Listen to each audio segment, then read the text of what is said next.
Welcome to the Dental Team Podcast. I'm your host, Kiera Dent, and I have this crazy idea that maybe I could combine a doctor and a team member's perspective because let's face it, dentistry can be a challenging profession with those two perspectives. I've been a dental assistant, treatment coordinator, scheduler, biller, office manager, regional manager, practice owner, and I have a team of traveling consultants where we have traveled to over 165 different offices coaching teams. Yep, we don't just understand you, we are you. Our mission is to positively impact the world of dental, and I believe that this podcast is the greatest way I can help elevate teams, grow VIP experiences, reduce stress, and create A-teams. Welcome to the Dental Team Podcast.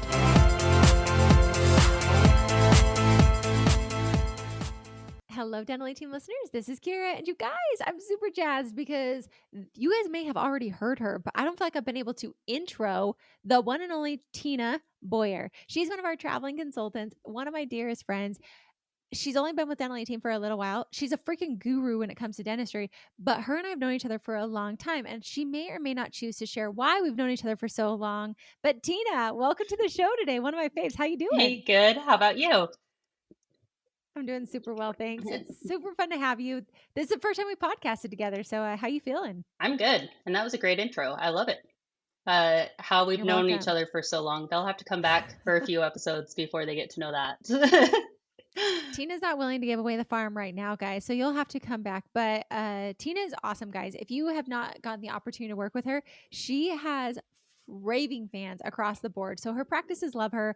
I adore her. I think the thing I love about Tina the most is Tina's a wizard, guys. She is so smart, and yet she's able to speak at the high, like CEO, doctor level, and then also have it be very informative and empowering for teams. Because sometimes I feel like those two sides of the coin, hashtag Dental Teams Podcast, she really does a beautiful job of that. And Tina has raving team fans. We have offices who literally text their doctors and say, hey, when do we get more Tina time? And I don't think most consultants have their offices craving for their team to actually work with the consultant more. So Tina, what is like one or two of your magic sauces as to why offices love you so much? That's awkward to put you on the spot, but I'm going to ask, like, what do you think it Oh, I is? love that. That's lots of fun. I would say, it's like, why do people love me? Let me tell you. That's why I wanted to ask. I love uncomfortable questions, guys. Yeah, that's good. I would say that anyone that I come in contact with, I'm just trying to align with them where they're at and create like the path for success that they're looking for. So if that means that the office is looking to get to this objective, how am I going to help each team member realize what their path is along the way to get to that same objective? And really just making sure that this is easy, simple, and is something that that person knows how to do so they feel confident as they implement it and integrate it into their office. Yeah, I love that because at the end of the day, guys, that's I think what Dental Team is all about. And Tina embodies it so well of like, let's make sure you guys are confident and know what you're doing. Let's also make it to where it's easy. And then let's make sure that we're all aligned in the direction that's really going to move the needle forward. I think Tina can come in and she has that like super, I feel like we're like playing Mario Kart and we can see the mushrooms and we can see where the gold stars are when we go into an office. Like we can literally see in your practices what you need to do to get from A to B. Like it's so clear and then you're able to like navigate it and get it to team buy-in and doctor buy-in. So if your practice is a practice who's thinking about maybe having a consultant but afraid of that team buy-in, guys, I promise like this is something that's real life. We've got offices raving about it. And if you want that to be your office, be sure to reach out. hello@thedentalteam.com. We'd love to have you. Tina's a freaking rock star. You'd be lucky to have her as your consultant. You'll see, because today's topic is one that I think is a hot topic and kind of a boring one, but we're going to spice it up. And that's about insurance verification. Oh, like mic drop. It was on a high, Tina. And now we're like, hey, let's talk about insurance verification. Like my least favorite thing to do. Yeah. But let's talk that because I think it's important because to me, I feel insurance verification, even though it's not sexy, it's not a super fun topic, this is what makes your life great or miserable. Mm-hmm. It is like one of the foundational pieces. So Tina, take it away. What's kind of your take on insurance verification? Oh, I feel like that we look at insurance verification. One, most people don't want to do it. So we're passing the ball of like, oh, I didn't realize I was supposed to do that. That's so and so that's going to do it. Oh, I thought so and so was going to do this. So really clarifying like who is responsible for this, but then looking at it a lot from the patient point of view of the closer that we can get their estimates when they're coming in the office, the happier they will be with their overall experience. We don't want them to leave and end up with an unexpected balance because now they're feeling like why is this here? What happened? Even if it was something that's from their insurance, they are looking to you for you to be able to prevent that. So I want to just put a bow on that patient experience and not end up having to send them a statement later.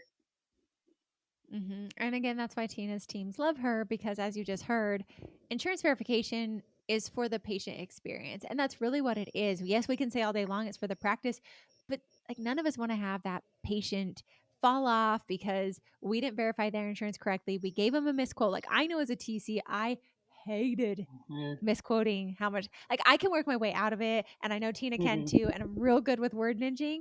But man, if I don't have to call them and be like, hey, so your insurance didn't pay, aka we didn't Yeah. verify, um let's figure it out. So I also think if from a business standpoint, insurance verification helps you keep your AR much Mhm. lower because then we're confidently collecting, we're not having to chase as much money later. And so I feel like, well, yes, it's not super fun, it is a pivotal piece, like to me almost as important as scheduling correctly, because your schedule can make your life miserable or awesome.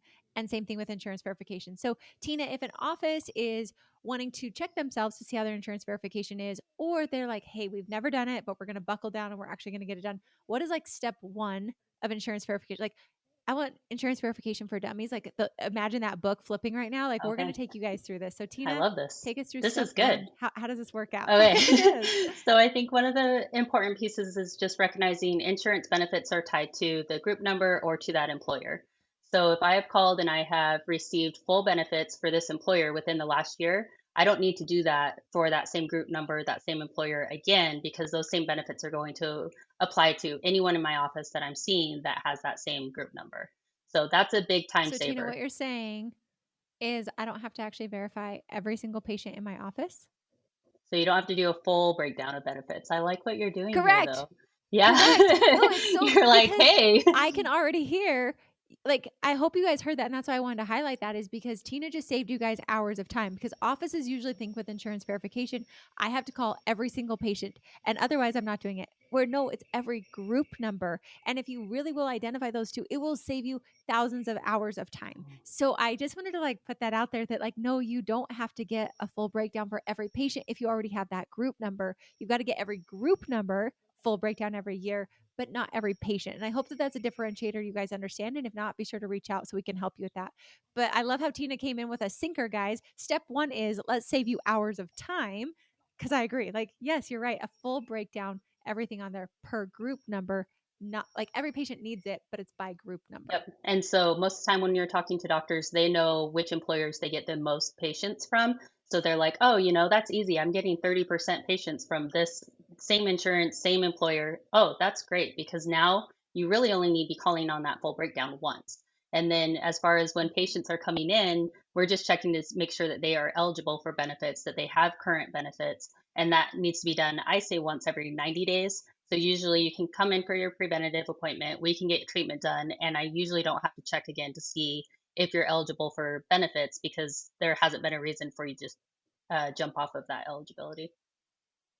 hmm And also, like tracking that in your software will really help you. And so, Tina, how do you tend to recommend that people mark that they verified that group number for that year? Just as a quick time saving hack. Yeah, so something that stays with that group number. So that's going to be in with um, maybe doing like an asterisk by where that group number is at.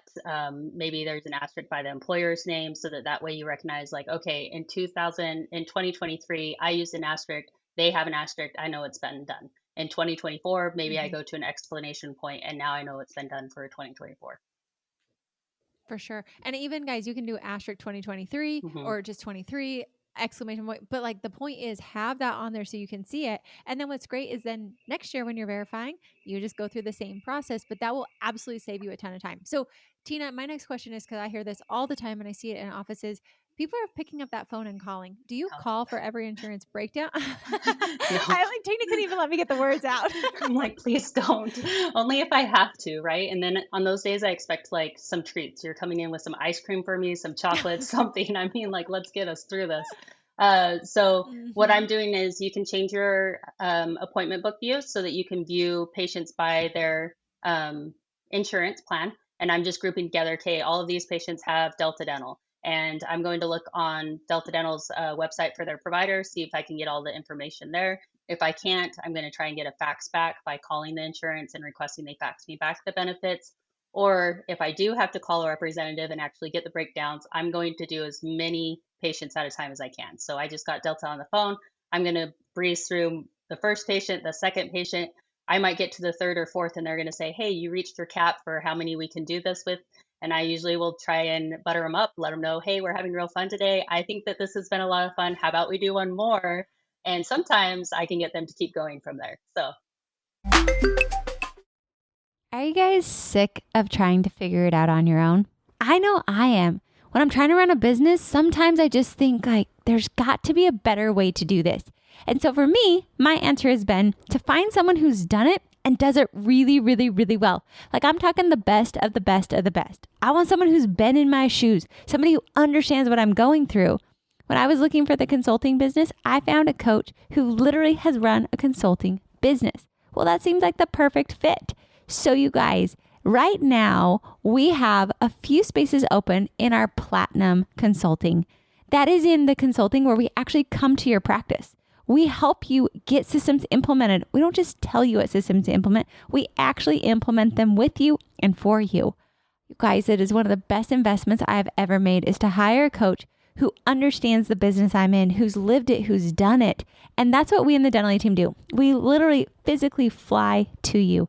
So if you're sick of trying to figure it out on your own, if you just want somebody who understands you, join our platinum. I'd love to have you. I'd love to have our consulting team come out and see you, be in your office, be with your team, and truly help you get onto the easy path of dentistry.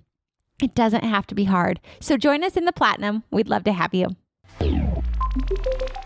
I've never tried buttering them up. I love that. I usually just asked, and this came from Tiff. I didn't even know you could do this. Just ask for another representative so you don't have to get off the phone. But agreed, so much of that information can be collected. And if you guys just have a form that every person's filling in, awesome. We scan that in, we asterisk 23, whatever you need to do to know it, and then move along. And then, like Tina said, you should not be calling every single plan. I think that that's a misnomer that so many people do, which is why insurance verification feels like a suck because if I'm having to call one, every patient, because I'm not lumping by group numbers, two, I'm not lumping by insurance plan, and then three, I'm calling every one of them. Yeah, guys, you are never going to get anything done. But the reality is, if you can group it like this, like we're telling you, insurance verification can actually be pretty simple. And then it's just good data in will give you good data out.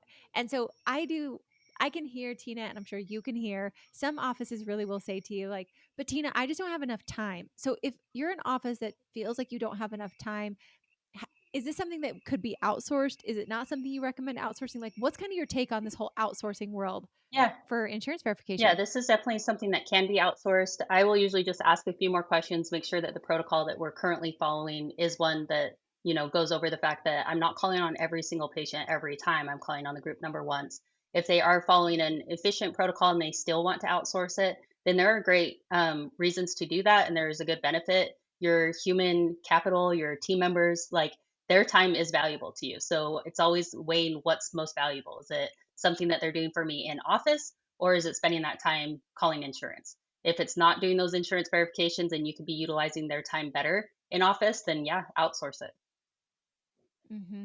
And I think there are some good companies to outsource. So I would also look at my cost because some of them are like $15 per verification. But again, if they're just verifying our group numbers for us, that actually could be a massive ROI for you guys. So some companies that I am a huge fan of, I know Tina is, there's Verific, there's Verifix, there's dental claim support. eAssist I know has it. I would do some checking. I've heard some things about like Zoob and Medusend. I've heard those ones aren't as accurate, but they could have improved. But bottom line is you got to make sure, like for me, sure, if I'm going to outsource it, rock on, but you have got to 1,000% make sure it's accurate. Otherwise, it does nobody any favors. And if it's not being inputted into your software, to me, I actually don't think that's saving you much time because guess what, guys? These insurance companies that are verifying benefits, they're going and just getting group numbers, they're pulling that information and giving it back to you, and then doing a quick internet search to see what that patient has used for this year or not. Like that is what they're doing, which is why it's not always accurate because they're just pulling from the group numbers. But I do think Verific with Vivek, he's pretty awesome. I know that company is pretty top notch of their verification. Verifixed, Easy Dental Claim Support, I think is another one. So that hopefully is just like a Rolodex for you guys. But like Tina said, get your process correct first and then outsource it, because if you have that super dialed in, I don't know. I just think back and I don't know, Tina, how you feel, but I kind of feel like I'm getting old school. And I never thought I would feel this way, but I'm like, back in my day, there were no insurance verification companies everywhere. Like, you had to figure it out, which is why I think we've learned how to efficiently do it. So I feel like for offices, take the challenge on, because as a TC, I was a lot more confident when Mhm. I knew that the insurance had been verified correctly by our in house.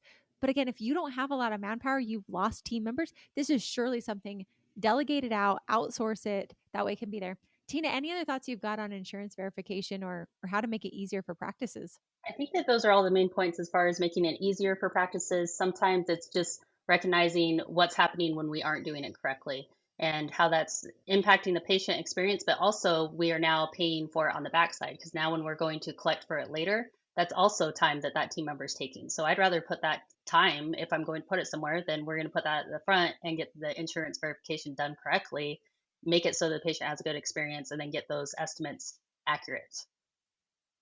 Got it. Tina, what are some, like, let's pretend I'm a brand new doctor and I don't even know what insurance verification is. What are some of the things that doctors or owners or office managers could look for to know, was insurance done correctly or was it not done correctly? What are some of those like quick highlights to know, we're not doing this right or we are doing it right? So if you're ending up with patient balances later, then that's your clear sign that something's being missed. And so sometimes what you see is there's a different person who's giving the estimate than who's entering in the payments, and that's totally fine. But whoever's entering in the payments from the insurance is the one who's seeing the fact of, were our estimates correct to begin with? And if they weren't, you can start to identify like, okay, I'm finding over and over again that this is the group number that's not coming back correct, or this is the insurance company that's not coming back correct, and looking for those connecting pieces of, let's fix this because I don't want to have 15 more patients come back not accurate too. Instead, I'm noticing it right now and I'm going to take the next step so that I can go ahead and fix this, which will again help with the patient experience, but then also make it so that we're not spending that time on the back end and we get paid up front from the patient portion correctly so that our cash flow is healthy, positive. Which is ultimately, at the end of the day, what it's for is great patient experience and to make sure our practice is profitable and that our cash flow is there. So I do love how Tina just gave you some quick highlighted points to note. Also, another fun fact, do not enter a new employer every time, guys. Go look for that group number, because that also can get real funky, because then we've got like 200 of the same employer, same group number. So really make sure that that's cleaned up and tight. That will also expedite this insurance verification process for you. But really, bottom line is, like Tina said, I feel it's just getting all those patients, like, maximize it. So we're doing each group number. We're also clumping it by insurance plans. And then we're getting everything off of the internet that we possibly can. And then calling if we have to. And then buttering up. I love that. I want to hear how many people are buttering up their insurance people. I used to be a total jerk and I'm like, just give me the info. Like, that probably don't make me very many insurance friends out there. So definitely be kind to them, but then maximize it. And for me, I try to consolidate it to say, like, okay, I only have 1 hour to get this done for the entire day, and then try to get myself at least a week out. Also, on your schedule, you guys can put like little notes. So if you're in open dental, you can put like INS, and it can pop up on your appointment card. So that way, you know that the insurance has already been verified. If you're in Dentrix or other softwares, you can put that like a little asterisk on the procedure notes. So it actually prints. So it's just a quick glance. You can actually see it. You can make appointment views where it's insurance name first, so it's easier to cluster. So I just feel insurance verification to me is not hard. I feel it's a process to be disciplined and to really just make sure that we're doing it in a way that maximizes our time and our patient experience. So, Tina, thank you for that. I did want to have like our last like couple of minutes today. I just want, like, I didn't even have you share what's kind of your background in dentistry. How did you even get to dental 18? Like, how did Tina become awesome enough to be a consultant? Like, what's kind of your background? What have you done? Oh, this, I want to just have people get to know you a little bit better. yeah, this is a lot of fun. So my dad is a dentist. I like to start there just because I feel like it gives me that view of what it was like in the home life for a dentist. So you could always tell when he was winning, you could always tell when he was losing, you could tell when he was stressed, when he wasn't stressed. And I originally went to school thinking, okay, I'm going to become an oral surgeon, or maybe I'll do become a dentist. Not really sure. And along the way, I ended up working a lot in the business side of dental offices, met some consultants, and now I've worked with, as far as in the office, I've worked with many different consulting companies. And I really just found like, hey, this is where my passion is at, is helping to realize the potential in these businesses.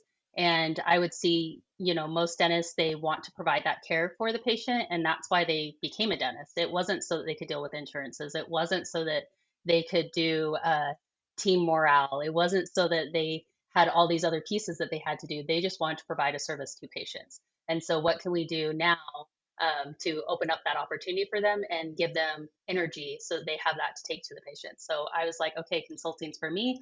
And then you and I have our long, beautiful history. And It's a beautiful story, yeah, guys. One day we'll share it with yeah. you. So Tina, so I'm curious, are you more passionate about like the dentistry side of it, or are you more passionate about like the business and the gears and like how it all comes together? Like what lights Tina's fire Oh, when it comes to dental practices? definitely like the business and the gears. So I've done clinical side in the office, and I just found I always gravitated to, I love numbers. I love seeing results in numbers, but it's even beyond that. So I would say that as we get better at communicating with patients, we're helping them align with the treatment that they need. We're creating a path for them, and we're going to see that in our production and collection numbers. But when I'm looking at numbers, I'm not looking at it as in like, oh, are you producing and covering overhead? Yes, that matters. I want you to be here tomorrow. Your team wants you to be here tomorrow. Your community needs you serving these patients tomorrow. But I'm more looking at it like, okay, are we talking with patients in a way that they understand? Are we making a path so that they can choose the treatment and get it done? We know that if you have decay today, it's not going away tomorrow by not treating it. It's just going to get bigger, and you're just going to have a bigger problem later. And so to me, it's if we are ending up with a lot of unaccepted treatment, if that number is growing, then we've identified that we have an opportunity to connect better with our patients and get it so they're getting the services that they need. And that's why I wanted you guys to hear Tina, because I just love how her brain thinks. I love how she thinks about the practice, but from a clinical patient side, and then also coming from a family side of it, I really do feel Tina is such a well put together person to consult. She gets the family side of it, she gets the clinical side of it, she gets the business side of it, and yet she's also wicked competitive. So, guys, you're welcome to weigh in on if Tina and I were in a competition. Would Kiera or Tina win? Now, I think I need to clarify what kind of a competition this would be. So, like, let's just put us on Survivor and we have to like stand on a post holding like some stick in the air forever. Like, is Tina's mind or Kira's mindset? Because at the end of the day, it's not physicality. We're about the same. I think we're about the same height. We look about the same. Tina's got short hair and cute glasses. I've got long hair and no glasses. That's about our only difference. I have freckles. She doesn't. Beyond that, we're about the same. She's freezing cold all the time. I'm freezing cold all the time. We're both super fair skinned. We don't tan very well. Like, we're pretty similar that way. So we'll both get massive sunburns on this. But like, I'm curious, guys, weigh in on this. Would Tina or Kira win the challenge? And Allison will probably crop this up and put it as a reel, and you guys can vote on it right there. But Tina, Nice. I just wanted to say thank you for being here. Thank you for being an amazing coach and consultant and just mentor to your offices that you'd be. And then thanks for sharing insurance verification day. It was a good time. Yeah, that was a good time. Definitely my favorite topic. Tina's been in billing land, guys, so I felt like it was appropriate. But for all of you listening, if we can ever help you out, please reach out hello@thedentalateam.com. And as always, thanks for listening. I'll catch you next time on the Dental A Team podcast. And that wraps it up for another episode of the Dental A Team podcast. Thank you so much for listening, and we'll talk to you next time.